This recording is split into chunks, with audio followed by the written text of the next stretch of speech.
juga untuk tujuan. Itu saya ingin menyampaikan beberapa hal keluhan dari para teman-teman di lapangan. Yang pertama, banyak memang telah dilakukan usaha bagaimana mempercepat kebangkitan pariwisata Bali.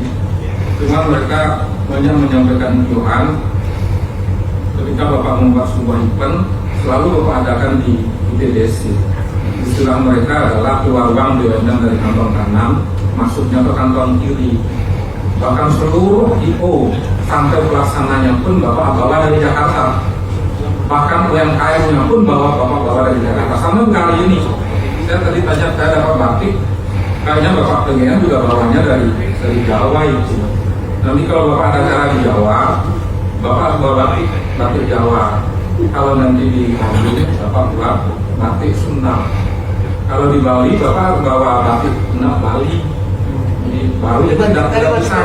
Kalau nanti di Sumatera di rumahnya Kak Andre, bawa batik pada SMA. Itu baru benar. Kalau di NTT bawa batiknya Kak Andre.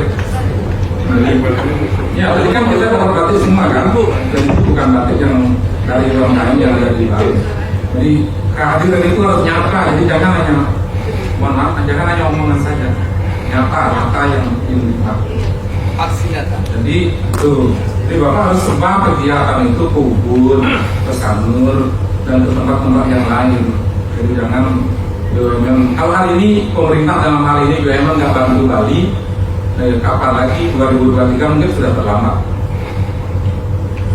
Saya juga ngomong dengan kami berharap kalau perlakuan kreditnya sama dengan situasi daerah yang lain yang ekonominya malah naik, sama perlakuannya dengan Bali, 2023 mungkin sudah tidak Bapak temukan lagi.